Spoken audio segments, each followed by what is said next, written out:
네, 오늘 하나님께서 저와 여러분들께 주시는 말씀은 출애굽기 4장 18절에서 26절 말씀이죠. 신앙인은 하나님과 사람 앞에 도리를 다해야 합니다. 이런 제목인데요. 말씀 전해질 때 우리 하나님의 은혜가 함께하길 원합니다. 이번 주가 3월 마지막 주고 또 내일 모레부터는 또 4월이 시작됩니다. 그런데 올싹도 시작되죠.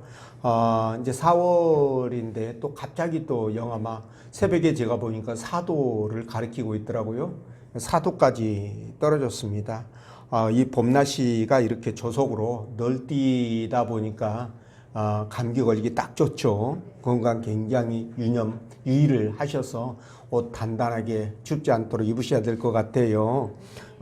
제가 어제 보니까 목련이 이제 꽃을 피우려고 몽우리가 졌더라고요. 그런데 이렇게 갑자기 추워지면 목련이 생각하기를 이때가 아직 아닌가 보다 아직 겨울인가 보다 조금 더 있다 피워야 되겠다 이러지 않을까요? 그런 생각이 듭니다. 뭐 이렇게 계절은 어김없이 바뀌고 또 새로운 계절이 우리에게 다가오고 그러다 보면 한 해가 지나고 그러면서 지금의 나이를 먹게 되었고 그러다 보면 결국 하나님 앞에 돌아가는 날이 오겠지요. 그런데 뭐 그럴 때 그러더라도 그 전에 우리가 해야 될 일들이 있지 않습니까? 그렇죠? 우리는 신령한 것들을 사모해야 되고 또 주의 일에 또 열심히 주님 맡겨주신 사명을 감당해야 되고 그리고 복음도 전하면서 하루하루 하나님 앞에 충성된 믿음의 삶을 살아가야 될 줄로 믿습니다. 그런 여러분 되시기 바랍니다. 자, 오늘 하나님께서 말씀을 통해서 다음과 같은 세 가지로 우리에게 은혜를 주셨는데 그 첫째는 성도는 하나님뿐만 아니라 사람에게도 도리를 다해야 된다라는 것이고요. 두 번째는 지도자는 스스로 본이 되어야 된다는 것. 그리고 세 번째는 불신자와의 결혼은 많은 고난을 감수해야 된다. 이런 말씀을 드립니다. 그래서 오늘 본 말씀 따라가면서 사람들 앞에서 또 하나님 앞에서 왜 우리가 도리를 다해야 하는지와 그리고 왜 지도자가 왜 본이 되어야 되는지 성령께서 들려주시는 하나님의 음성을 듣도록 하겠습니다. 자, 첫째로 성도는 하나님뿐만 아니라 사람에게도 도리를 다해야 된다라는 부분인데 18절 말씀 우리 읽어봅니다. 시작.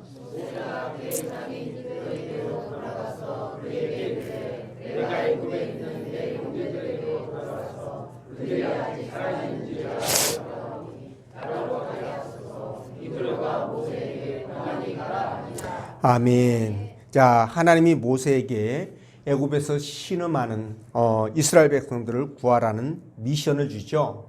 근데 모세는 지체하지 않고 이제 미션을 받고 떠날 준비를 하는데요. 모세가 사명을 받을 때에는 무려 5번이나 거절했지 않습니까? 그러다가 받아들였는데 일단 사명을 받아들이자 그 다음부터는 일사천리로 순종하는 그런 모습을 보입니다. 자, 모세가 그의 장인 이드로에게 돌아가서라고 본문이 말씀하고 있는데요. 여기서 돌아가서라는 이 뜻이 언어적인 의미가 뭐냐면 모세가 하나님의 명령을 받고 미루거나 지체하지 않고요. 급하게 행동으로 옮겼다라는 그 뜻을 갖고 있습니다. 그러니까 모세는 하나님 말씀이 끝나자마자 호렙산에서 자신의 집으로 갔고요. 또 거기서 급하게 장인 이들에게 가가지고 자신이 이제 목동일을 그만두고 애굽으로 내려가고 싶다. 그러니 허락해 주십시오. 라고 허락을 구하게 되죠. 자, 이걸 볼 때 모세는 진짜 백성들을 애굽에서 인도할 만한 그런 능력과 재주가 없다라고 생각을 하고 하나님께서 사명을 주실 때 거절했던 것으로 그렇게 생각이 됩니다. 그래서 하나님도 모세에게 뭐라고 말씀하시냐면 내가 네 형을 붙여가지고 너의 부족한 부분을 채워줄 것이다. 라고 말씀하셨고 또 능력의 지팡이까지 주셨지 않습니까? 그렇죠? 그래서 그 사명을 감당할 수 있도록 하나님께서 여건을 만들어 주셨습니다. 그래서 모세도 결국 결심을 굳혔는데 일단 사명을 받아들이자 신속하게 움직여서 그 일을 진행시켰다는 거예요. 자, 이런 그의 자세는 우리가 본받아야 될 부분이죠. 우리가 주님께 부름을 받아서 마음으로 믿고 입으로 시인하여 구원을 받았다고 한다면 우리 또한 모세처럼 망설이지 않고요. 오직 주님만 바라보면서 복음을 전하고 주의 일을 감당해 가야 된다. 이 말씀을 드립니다.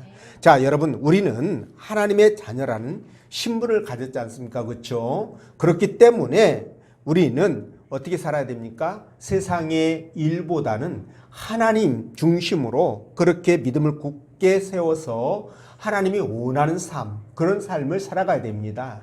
이게 저와 여러분들에게 주어진 미션이다, 사명이다, 이렇게 보시면 됩니다. 자, 그런데 모세는 이스라엘 백성들을 애굽에서 인도해 내라는 하나님의 사명을 받은 후에 곧장 장인인 이드로에게 갔다고 했잖아요. 그렇게 해서 애굽으로 가가지고 애굽으로 돌아가서 새로운 일을 시작하겠다라고 이렇게 얘기를 했는데, 그래서 결국 허락을 받습니다. 근데 말이죠, 이렇게 허락을 받는 것, 이거는 정말 모세가 신앙인으로서 하나님을 믿고 섬기는 사람으로서 정말 좋은 모습을 보여준 것이라고 말씀을 드렸는데요. 사실 우리 신앙인들이 잘못하는 것 중에 하나가 뭐냐면, 하나님에 대해서는 어떻게든지 그 의무를 감당하면서 잘 하려고 하는 그런 부분들이 있습니다. 물론 뭐 그렇게 못하는 부분도 분명히 있긴 하지만 대체적으로 그렇다는 거죠. 그런데 그에 비해서 사람들과의 관계에는요, 굉장히 소홀히 하는 그런 경우들이 많다라는 것을 말씀을 드립니다. 그래서 말이죠, 예배도 기도도 헌금 생활도 정말 잘하죠. 잘하는데 사람들과의 어떤 관계 맺기, 그렇죠? 이런 것들이 실패해가지고 비난이나 원망을 듣는 그런 경우들이 있잖아요. 하나님 앞에는 잘하면서 생각 자체가 부정적이거나 비판적인 사람들 또한 많습니다. 근데 이런 부분들은 분명 하나님 앞에 열심히 충성하고 헌신하려고 하는 그런 자세와는 다르다는 거죠. 이렇게 돼서는 안 된다는 말씀을 드립니다. 신앙이 좋다면 여러분, 형제들과의 관계도 좋아야 합니다. 이게 당연한 거예요. 근데 이런 경우에 대표적인 케이스의 그 사람들이 있었는데 바로 유대인들입니다. 여러분, 유대인들은요, 하나님을 잘 섬기기 위해서 사람에게 잘못해도 괜찮다라는 그런 마인드를 갖고 있었어요. 그래서 그런 그 바탕 위에서 나온 제도가 뭐냐면 바로 고르반 제도입니다. 여러분 들어보셨죠? 자, 이 고르반이 뭡니까?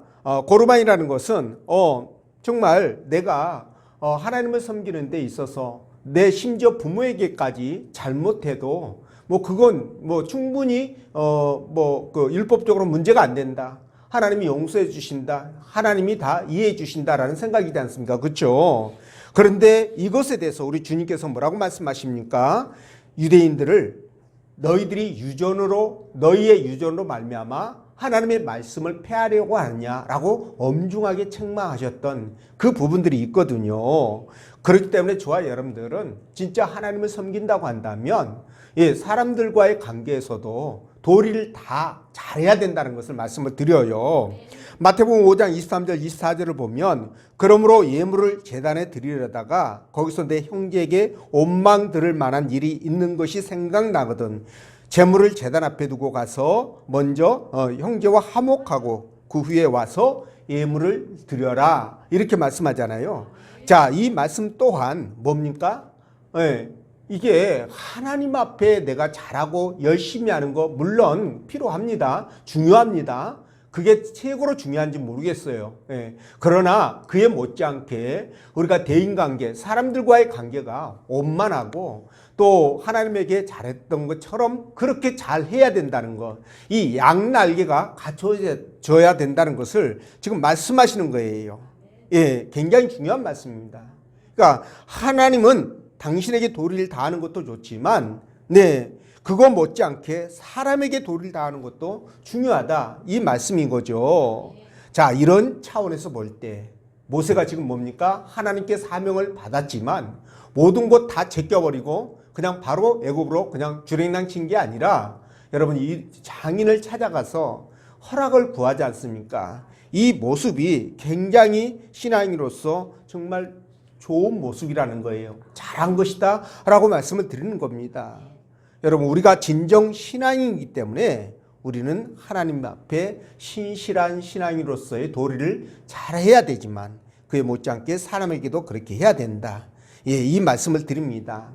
지금이 사순절 기간이죠. 예, 우리 주님이 십자가에 못 박혀 돌아가신, 그래서 이제 곧 부활하신 그런 이제 주간을 앞두고 우리가 경건한 마음으로 지내자라고 제정된 절기가 바로 사순절입니다.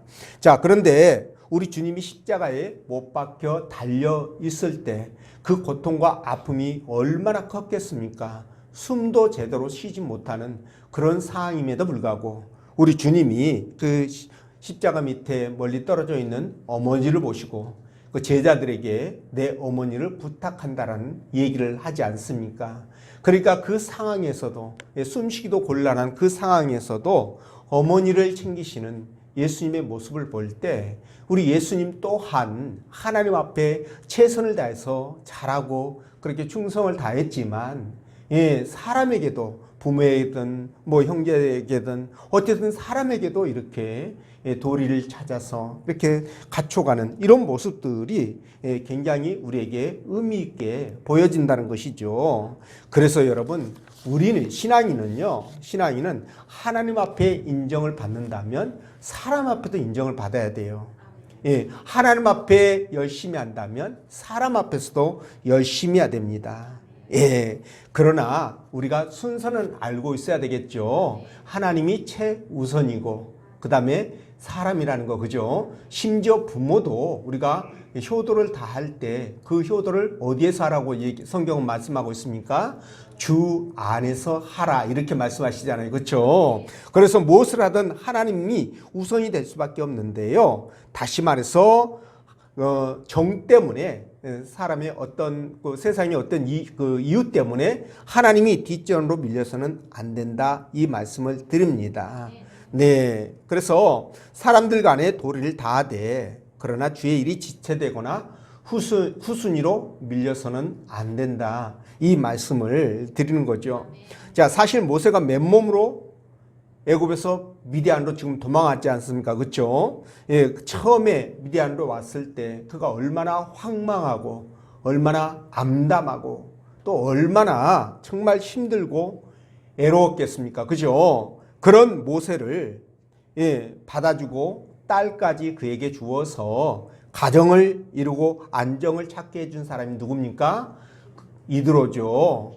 그러니까 이 이드로는 모세에게 있어서 굉장히 정말 그 인생에 있어서 너무 큰 은혜를 베풀어 준 사람이다 이렇게 말할 수 있는데, 자, 40년이란 세월을 함께 살았던 장인 이 이드로를 떠난다는 거 사실 이게 쉬운 일이 아니겠죠. 그렇죠? 네, 이드로도 양칠 사람, 믿고 맡길 수 있는 사람이 필요하지 않겠습니까? 그렇기 때문에 이 둘의 관계가 그렇게 쉽게 떨어지고 헤어지고 그럴 만한 관계가 아니라는 거예요.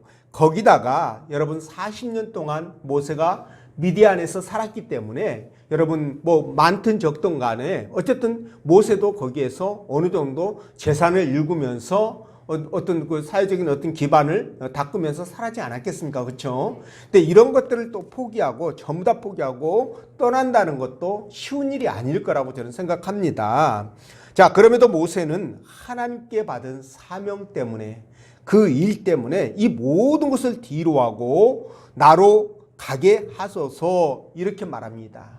나로 가게 하소서, 이거는요 불변형이고 또 이게 권유형이고 이게 불변사라는 나라는 단어를 사용하잖아요. 이 뜻이 뭐냐면 정말 간곡하게 이드로에게 떠나겠다라고 말해서 자신의 의지를 확고하게 드러내는 다른 그 의미로 사용하고 있다 이렇게 말씀을 드릴 수 있습니다.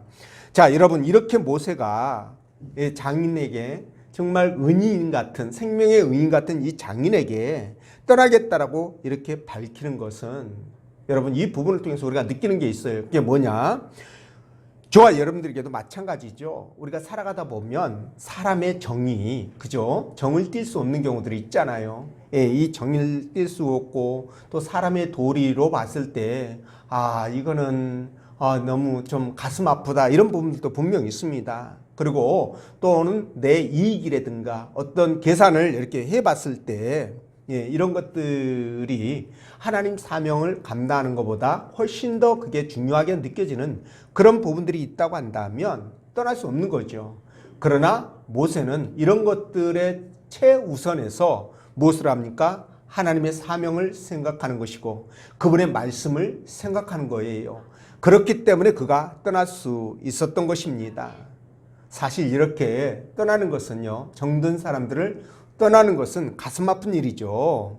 그러나 떠나는 게 하나님의 뜻이라고 한다면 떠나야 되죠. 떠나야 됩니다. 특히 천국 백성은 주변 환경으로부터 떠나는 것은 참 중요합니다. 자, 아브라함이 있죠. 하나님께 부름을 받았을 때 하나님께서 그가 살고 있던 70평생을 살아왔던 75년을 살아왔던 갈대아 우르라는 곳을 여러분 떠나게 하시잖아요. 그렇죠? 그런데 아브라함은 미련 없이 자기가 그동안 오랜 세월 동안 살아왔던 그것을 떠나게 됩니다. 그때부터 새로운 세상이 펼쳐지게 되잖아요. 하나님의 인도 아래서. 그죠? 그리고 그 야곱도 마찬가지입니다. 여러분, 에서와의 갈등으로 인해서 그가 어쩔 수 없이 고향을 떠나게 되잖아요. 그렇죠? 고향을 떠나서 제2의 인생을 살아가게 되는데요. 다시 그곳에서 이제 밧단 아람이라는 곳에서 다시 한번 떠나게 되는 그런 기회가 옵니다. 그때 여러분, 이 야곱은 모든 것을 챙겨서 고향으로 돌아오게 되는데요. 이렇게 여러분, 떠나야 될 때를 잘 알고 떠날 수 있는 것, 이것 또한 우리가 신앙인으로서 마땅히 해야 될 부분이다라는 것을 말씀을 드립니다. 그리고 베드로를 비롯한 주님의 제자들도 마찬가지 아닙니까?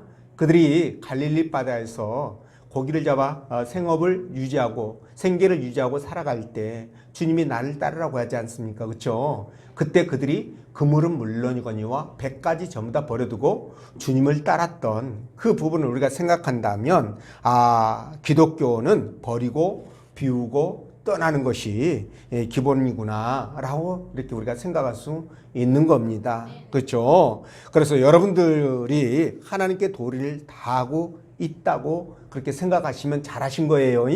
그렇게 쭉 하시면 됩니다. 그렇다고 해가지고 사람의 도리를 소홀히 해서는 안 된다, 이 말씀도 드립니다. 그래서 여러분, 부모에 대한 도리라든가 부부간에 서로에 대한 도리가 있지 않습니까? 그렇죠? 그리고 자식과의 어떤 관계에서 도리가 또 있고, 그리고 또 뭐 친척이라든가, 그죠? 또 형제라든가 또는 뭐 이웃과의 관계에서 또 도리가 있습니다. 또 교회 공동체 안에서도 또 도리가 있습니다. 이런 도리들을 다 잘 알 때 우리 하나님께서 기뻐하신다는 거예요. 그래서 이렇게 또 함으로 말미암아 그것들이 자연스럽게 세상의 빛과 소금으로 드러날 수 있는 겁니다. 사람들이 우리를 보면서 칭찬하면 하나님께 영광이 되는 거 아니겠습니까? 그렇죠? 그래서 빛과 소금의 역할이 드러나게 되는데요. 저와 여러분들은 이렇게 도리를 잘 감당함으로 하나님께도 사람들에게도 인정받는 그런 저와 여러분 되시길 원합니다. 자, 그리고 두 번째, 지도자는 스스로 본인되어야 한다고 말씀을 드렸는데 24절 말씀 읽어봅니다. 시작.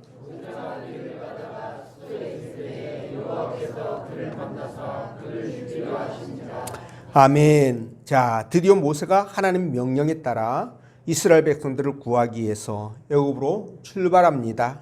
자, 그런데 가는 길에 갑자기 하나님께서 모세를 죽이려고 하는 이해할 수 없는 일이 벌어졌지 않습니까? 그렇죠? 자, 모세가 어렵게 결단을 하고 자, 말씀에 순종해서 애굽으로 가는 그 과정에 하나님이 모세를 죽이려 그렇게 하셨는데 그 이유가 바로 25절, 26절을 보면 나와 있죠. 그게 뭡니까? 둘째 아들 엘리에셀에게 뭐를 안 했다? 할례를 행하지 않은 것 때문이다 라는 것을 알 수가 있습니다. 근데 여러분 창세기 17장을 보면은요, 하나님께서 아브라함을 이름을 바꾸죠. 그죠? 아브라함에서 아브라함으로 열국의 아비라는 뜻을 갖는 아브라함으로 바꾸게 됩니다. 그리고 그에게 하나님이 복을 주시는데 너로 심히 번성케 해주고 또 네 후손, 너와 네 후손과 내가 언약을 맺자. 나는 너희의 하나님이 되고 너희는 내 백성이 되는 것이다 라는 그런 언약을 맺게 해주신 다음에 그들을 가나안 땅으로 인도해 드리시겠다라는 약속까지 해주십니다. 어마어마한 복이죠. 자, 그러고 나서 하나님이 명하셨던 것이 하나 있습니다. 그게 뭐냐면 조건이 있다. 뭔데요? 할례를 행하라 라는 거예요. 그러니까 하나님의 언약 백성으로 이 땅을 살아가는 그 조건이 바로 할례라는 겁니다. 그래서 할례를 하느냐 하지 않느냐에 따라서 언약 백성이 되고 되지 않느냐가 결정되는 거예요. 그래서 이스라엘 백성들은 하나님 나라 백성이기 때문에 무조건 할례를 했던 겁니다.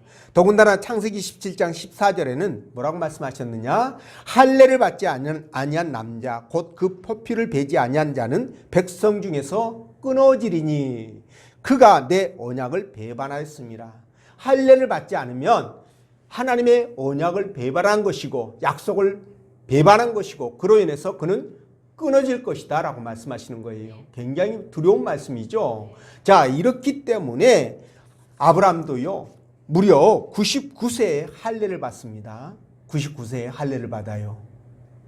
그리고 이스마엘을 비롯한, 그때는 아직 이삭이 출생하기 전이니까 이스마엘을 비롯한 아브라함에게 속해 있는 그 가정의 그 노복들 있지 않습니까? 종들 있지 않습니까? 전부 다 할례를 받습니다. 남자들은.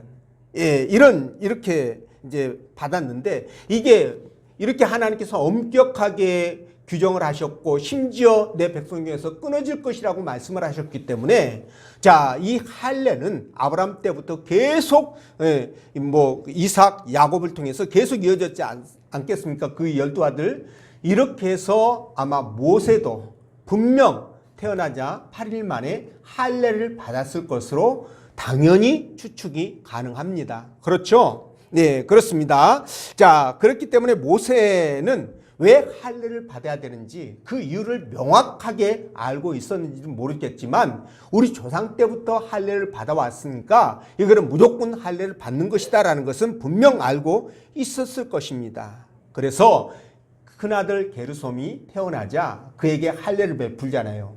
근데 이 두 번째 아들 엘리에셀에게는 하지 않았습니다. 그 이유에 대해서 제가 지난번에 여러분들에게 말씀을 드렸는데 기억이 나시는지 모르겠어요.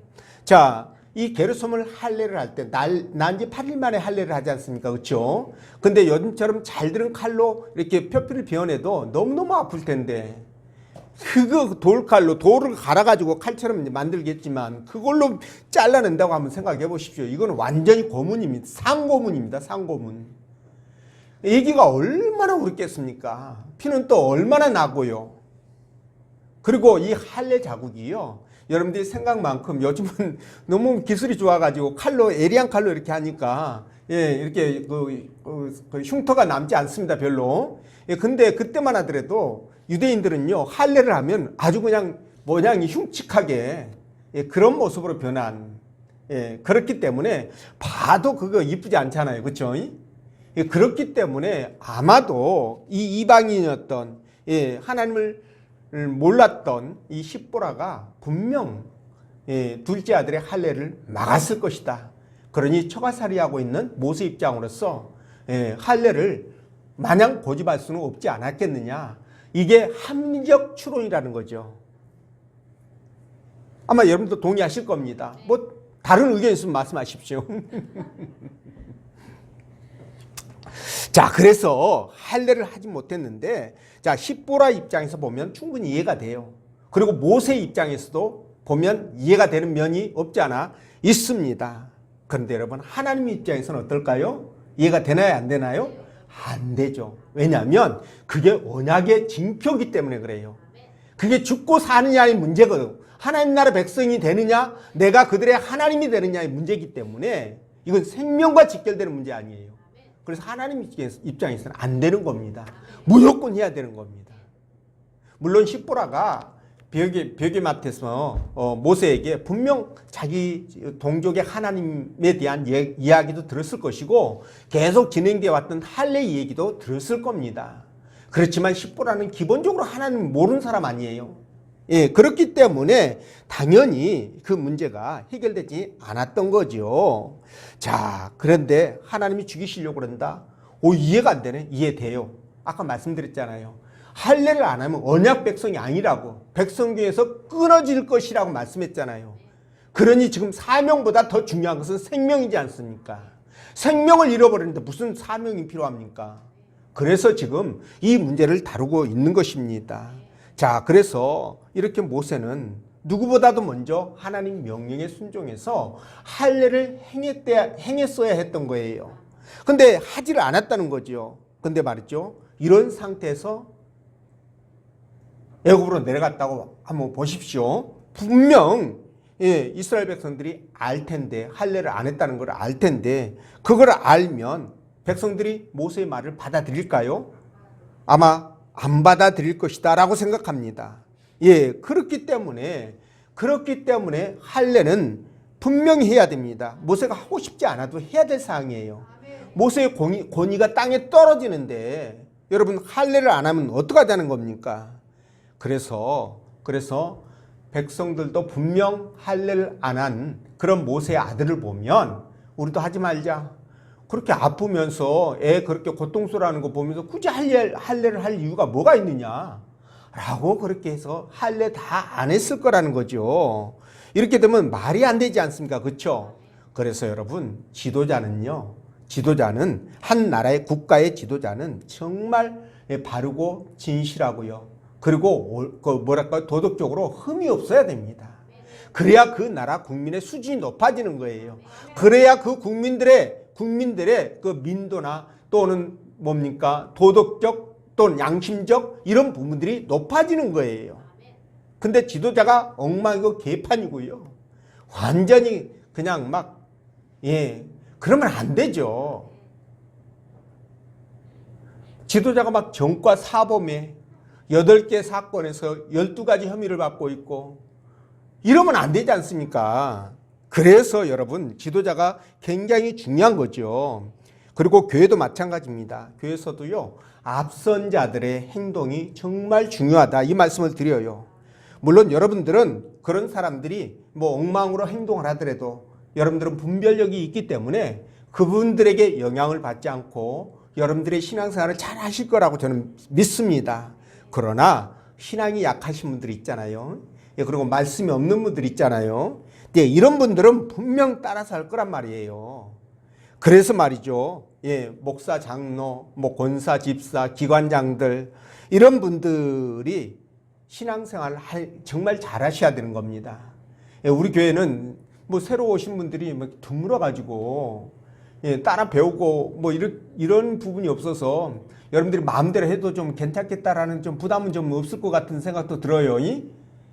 그러나 여러분, 그런 거 생각하면 안 되잖아요. 그렇죠?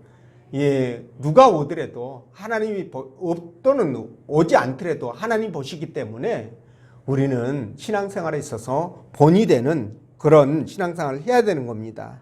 그래서 이런 관점에서 봤을 때 앞선 자의 언행이 매우 중요하다라는 거예요. 그래서 여러분, 주님도 뭐라고 말씀하십니까? 그 주님께서 선생 되기를, 갑자기 생각이 안 나네요. 좋아하지 말라고 했던가요? 그런 비슷한 말씀을 하셨습니다. 그렇죠?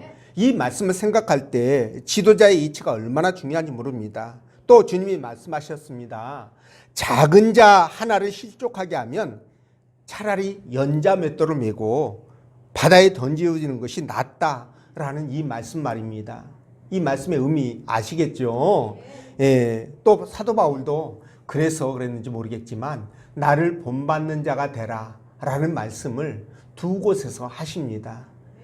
그분이 그러니까 앞선 자로서 정말 그 하나님 앞에 바른 신앙생활을 했구나 라는 생각을 우리가 하게 되는데요.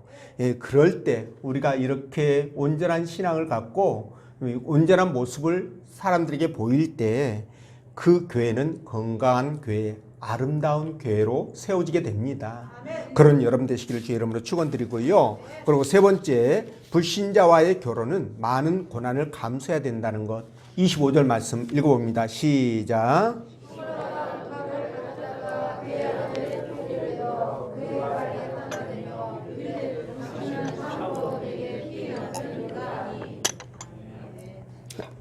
아멘. 자, 여러분, 오늘 모세가 죽음의 위기에 몰렸던 이유가 바로 할례를 행하지 않은 것 때문이라고 말씀드렸습니다. 자, 할례를 못한 것은 그의 아내 십보라 때문이라고 함정 추론을 말씀을 드렸죠. 자, 근데 이 미디안의 십보라는 미디안의 제사장 딸이에요. 그러니까는 다른 일반 딸도 아니고 우상을 섬기는 제사장의 딸이 바로 이 십보라는 말이라는 거죠.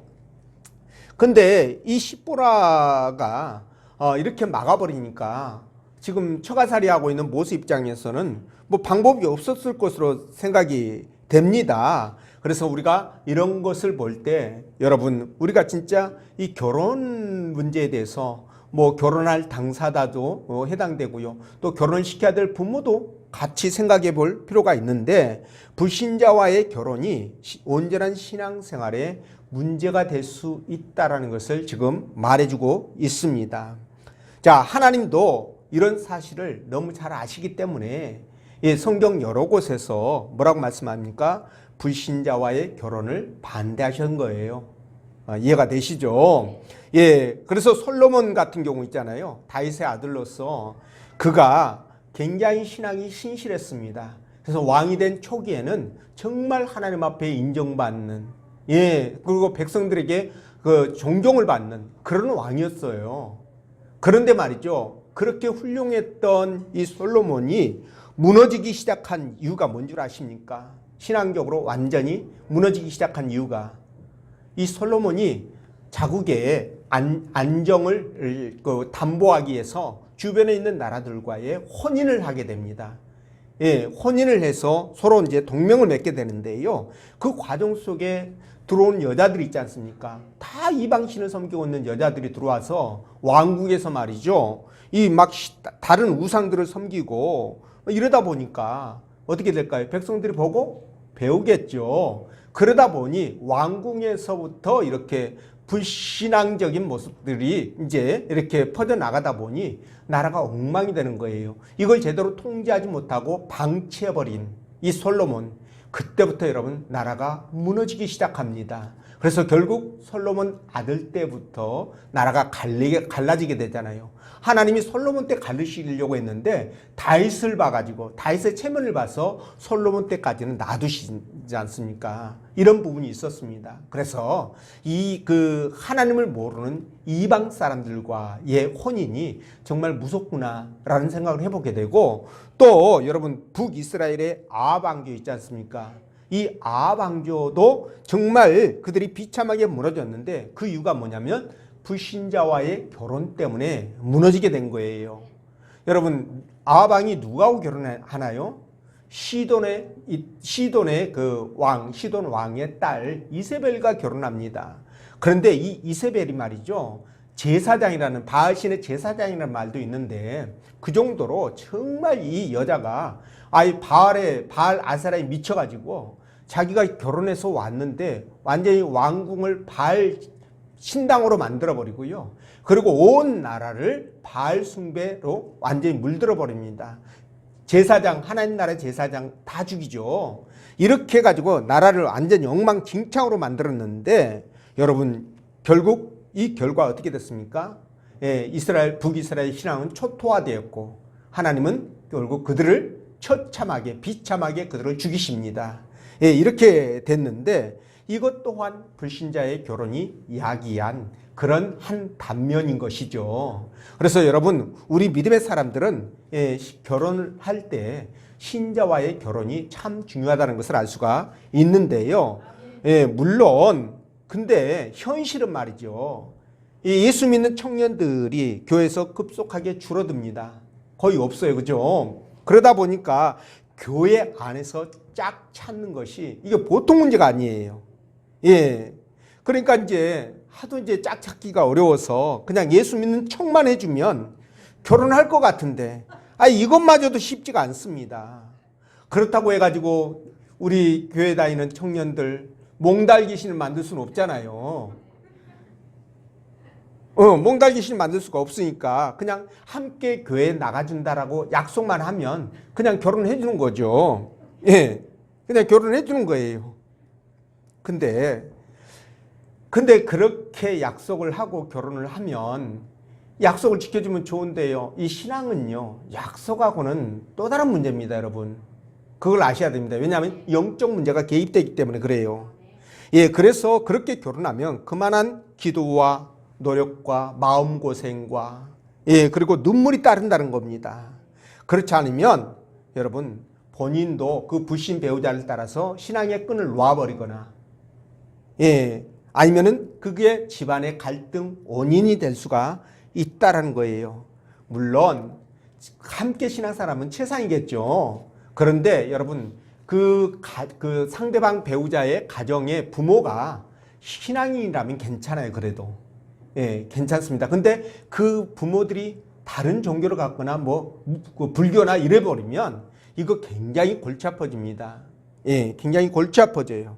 예, 오늘 모세 보십시오. 모세가 죽음을 당할 뻔했던 것이 바로 뭡니까? 십보라 때문 아닙니까? 이런 것을 볼 때 굉장히 중요한 요소라는 것을 알 수가 있습니다. 예, 그래서 불신자와의 결혼은 가급적 피하는 것이 좋지만 말씀드린 것처럼 몽달귀신 만들까 봐서, 예, 그래서 혹시 불신자를 만나더라도요, 교회를 함께 다니겠다는, 예, 확답을 받으면 좋겠죠. 예, 제가 많이 양보해서 그죠? 확답을 받고 결혼하면 좋을 것 같습니다. 근데 만약에 확답이 여의치 않는다라고 한다면 어떻게 될까요? 한 발 더 물러서 가지고, 예, 나만이라도 그죠? 예, 교회 다니는데 시장이 없게 해준다면 이렇게까지 물러서도 되나요? 네. 그렇다고 몽달귀신 만들 수 없잖아요. 교회에서 청년들이 사라지는데 어떻게 하면 좋습니까? 큰일 났습니다. 그래서 이 문제가 진짜 이게 현실적인 문제로 많은 고민을 할 수밖에 없는 상황이 되었습니다. 나는 이제 저 같은 경우는 결혼 다 시켰으니까 막 이렇게 막 내질러버린다고, 결혼 다 해가지고 이제 결혼시킬 자녀가 없다고 해가지고 막 내질러버리고 그럴 수는 없잖아요. 같이 공감하는 입장에서. 그래서 여러분 참 많이 고민이 되는데, 어쨌든 여러분 만약에 그렇게 했을 때는 눈물, 아픔, 고단함 이거 감안하셔야 돼요. 그리고 그러나 어떤 일이 있어도 신앙은 지켜야 됩니다. 여러분 이혼 절대 안 된다고 성경 말씀하십니다. 그런데 그 이혼 사유 중에 하나가 뭔 줄 아세요? 배우자의 바람피는 것과 또 하나 있어요. 신앙이 맞지 않는 것. 이 두 가지가 성경에서 허락한 이혼 사유입니다, 여러분. 이해가 되시죠? 예, 그렇기 때문에 여러분들이 그렇다고 해서 신앙이 안 맞는다고 이혼하라고는 얘기는 아니에요. 그러니까는 어떻게든지 여러분 교회 같이 안 나가면 내가 죽겠다 해가지고 금식을 한 20일 하거나 그러면 안 움직일까요? 움직이겠죠. 만약에 이게 그냥 마음이 독해가지고 안 움직인다 그러면 한 40일 한번 해보십시오. 그래도 안 나올까요? 나오죠. 아니, 나 교회 나가기 싫은데 사람을 살려야 되잖아요. 그러니까 나가게 된단 말이에요. 한번 40일 정도 금식 한번 해보십시오. 40일까지 안 가도 돼요. 한 20일만 해보십시오. 20일만. 그럼 다 나오게 됩니다, 여러분. 그런 고통과 아픔이 따르기 때문에 각오를 하셔야 됩니다. 예, 어떻게 하든지 하시되 각오를 하셔라. 그래서 행복한 가정을 믿음 안에서 세워가시기를 주의 이름으로 부탁드립니다. 기도합니다.